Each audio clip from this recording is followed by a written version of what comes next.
telekomunikasi dulu kan hanya pakai telepon, sekarang udah bisa pakai chatting, bisa WA. Sehingga kemajuan-kemajuan ini termasuk yang adanya COVID kita berpikir inovatif.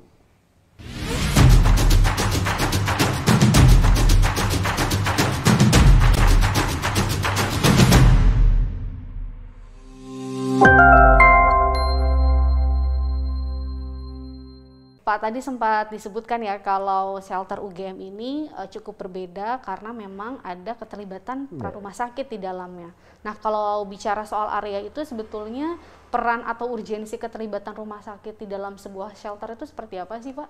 Ya harus, karena begini, kalau di shelter itu tidak ada suatu kolaborasi atau suatu jalan apa istilahnya ada connecting ya, connecting pelayanan. Ya bagaimana orang ini misalnya terjadi penurunan saturasi yang harusnya dia butuh rumah sakitnya penuh, nggak terkoneksi, dia datang ke rumah sakit satu yang lain nggak penuh. Nah ini kan nggak oke, di sini ada suatu penurunan apa saturasi atau memang jadi memburuk ya tuh, memburuk, sini sudah kita buka, kan ada komunikasi karena pegawainya sini dan ini ada koneksi, sehingga di sini oke buka. Siapkan apa istilahnya bangsal mana, geser, tambah, ini kan seperti itu, sehingga ini pasti dapat tempat karena sudah disiapkan. Misalnya oke jangan dulu, oke di sini ada oksigen, ya, seperti itu, sehingga nanti pasien itu tidak tambah berat. Betul. Karena ada dokter, kemudian oke dorong rumah sakit, UGD siapkan UGD-nya kan gitu. Artinya di-prepare dulu kan, misalnya mas ini terjadi suatu misalnya penurunan, oke UGD siapkan, artinya oh ini penuh, oke ada suatu bahasa cadangan atau bed cadangan diletakkan di sini, oke UGD dulu, apa yang disiapkan, oksigen murni semuanya, atau mungkin ICU, buka ICU kan gitu. Terintegrasi sekali gitu ya Pak ya berarti ya, makanya dari namanya rumah sakit sampai ke hilir ya. Penting, kalau tidak seperti itu ya kalang kabut, sama dengan apa, orang itu sudah mengalami penurunan nanti cari rumah sakit penuh semuanya. Dan banyak banget cerita dari satu rumah sakit, pasien itu dilempar gitu dari satu rumah sakit ke rumah sakit yang lain, kan itu bukan cerita satu sedikit aja gitu, tapi banyak juga. Iya di karena lapangan. penuh, Penuh, karena kolap istilahnya. Pak Dokter, kalau kita bicara soal penanganan seperti ini ya yang dilakukan UGM ini kan sesuatu yang luar biasa. Saya nggak tahu ya di Indonesia apakah sudah ada, tapi ini merupakan satu langkah yang atau pencapaian yang dilakukan UGM secara luar biasa sekali. Iya, betul. Kira-kira apakah langkah-langkah seperti ini atau penyediaan shelter-shelter yang disediakan oleh institusi pendidikan bisa direplikasi di berbagai tempat lain di Indonesia? Bisa. Namanya rumah sakit, namanya universitas yang punya fakultas kedokteran itu punya namanya rumah sakit akademik. Dimanapun ada rumah sakit akademik, punya UGM, punya UNER, punya UNS, punya Undip, punya UI, semuanya sebenarnya bisa. Di situ ada asrama mahasiswa yang sementara saat ini kosong. Mahasiswanya kan semuanya WFH, ya kan?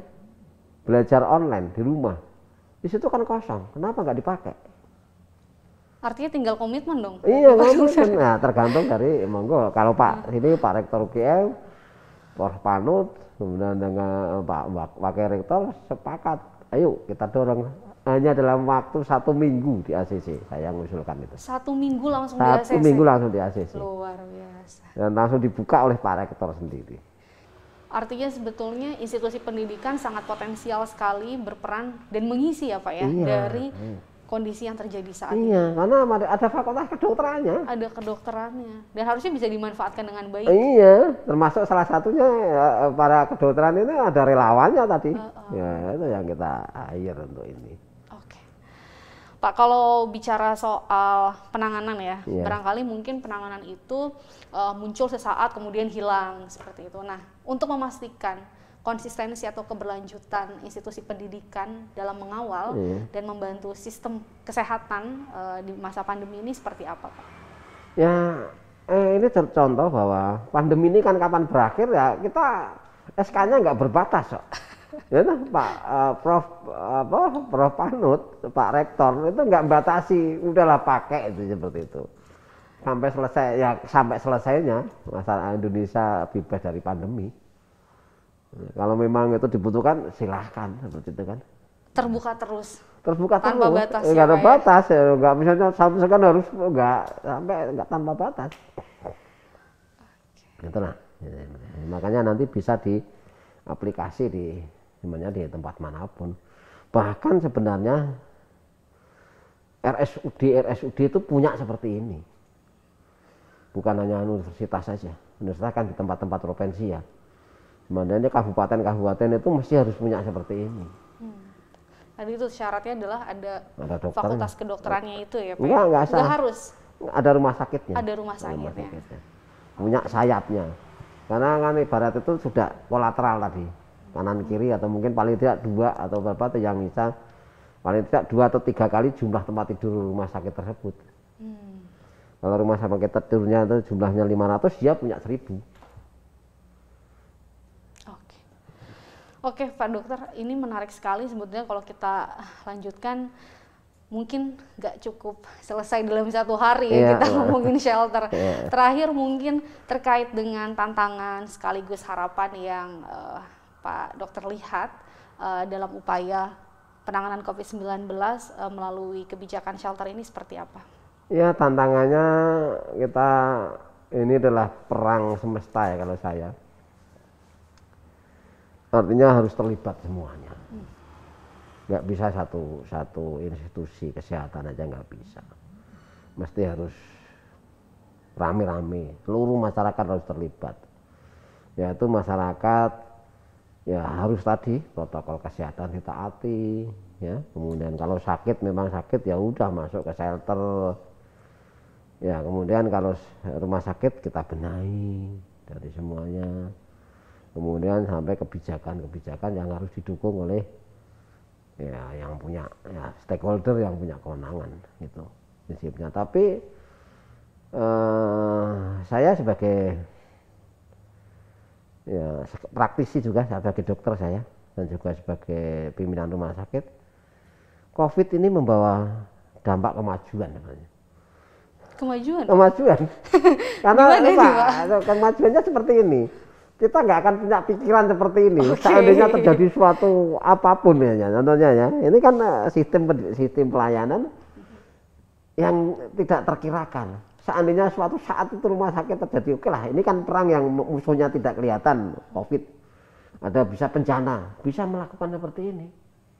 Bencana ya, bencana banjir, bencana perang pun bisa seperti ini, rumah sakit punya sayap. Sehingga bednya tetap konsisten. Dulu kan enggak buka rumah sakit lapangan yang dalam tanda kutip tenda itu kan sebenarnya enggak layak ya. Nah, kira sebenarnya itu bisa dibuka kapanpun. Ini adalah metode itu satu bahwa dampak. Kedua, telekomunikasi, telemedicine, telekonsultasi sebenarnya sudah lama, tapi kan sekarang udah mulai ada COVID itu dunia kedokteran juga ini. Kemudian ya telekomunikasi dulu kan hanya pakai telepon, sekarang udah bisa pakai chatting, bisa WA. Jika kemajuan ini termasuk yang adanya COVID, kita berpikir inovatif. Jadi hikmah lain dari COVID ya dok ya, memacu kita untuk bisa berpikir satu langkah ke depan seperti itu. Pak Dokter, tadi itu sekaligus pertanyaan terakhir yang mungkin saya ajukan, tapi sebelum saya tutup nih teman-teman, mungkin dari Pak Dokter ada closing statement yang ingin disampaikan untuk para penonton yang saat ini sedang menonton tayangan ini? Ya saya berpesan aja bahwa masa pandemi ini adalah butuh kita bersama-sama. Butuh adalah suatu kolaborasi. Tidak seharusnya pandemi tidak dihiasi dengan saling menyalahkan, saling menghujat, ya, saling mencari kesalahan. Semuanya harus kita hilangkan, satu fokus bagaimana kita bisa lepas dari pandemi. Jangan ada yang satu karena rasa kebenciannya, nggak tahu dalam tanda kutip benci pada siapa, saya nggak tahu, menebarkan hal-hal yang kontraproduktif. misalnya ada anti vaksin, Hoax. anti protokol kesehatan, bikin berita-berita yang bikin orang itu malah jadi buyar gak karu-karuan.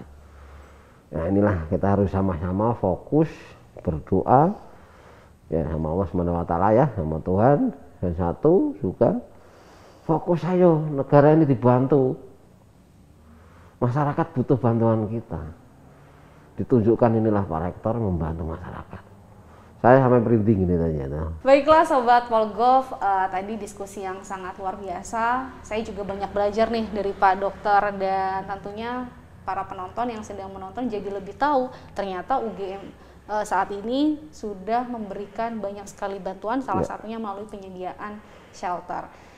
Dari obrolan yang sangat menarik tadi, saya memberikan beberapa poin catatan yang barangkali nanti teman-teman juga bisa simpulkan ya. Yang pertama yakni keberadaan shelter ini menjadi sangat penting guna menunjang peran rumah sakit yang saat ini juga mengalami berbagai keterbatasan. Bed occupancy capacity rate tadi yang sempat kita sebut.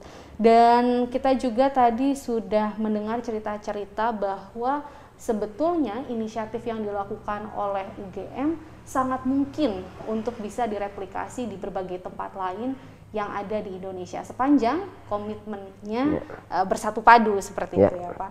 Dan yang terakhir, kira-kira momentum pandemi ini jangan dijadikan sebagai ajang saling beradu dan konflik terjadi, tapi justru harusnya saling berpegangan erat, menyatukan visi misi yang sama dalam memberantas pandemi COVID-19. Kira-kira mari bersinergi, pandemi kita atasi, seperti itu. Terima kasih sudah mengikuti serial Polgov Talks kali ini. Saya Riani, pamit undur diri, sampai jumpa di episode berikutnya. Dah, boleh dadah Bapak. Terima kasih. Ya, Ari, ya, masih. Baik Sobat Polgov, demikian tadi bincang-bincang saya bersama dengan Dr. Darwito. Luar biasa seru dan banyak sekali insight yang kita dapatkan. Mudah-mudahan juga menjadi tambahan informasi ya, khususnya untuk masyarakat yang ada di Yogyakarta dalam mengakses berbagai shelter yang sudah disediakan oleh UGM. Bagi teman-teman, jangan lupa juga untuk menonton video-video di Polgov Talks yang sudah kami rilis, dan pastinya juga tidak kalah seru dari diskusi kita pada kali ini. Tetap terhubung bersama kami di semua sosial media @dppugm.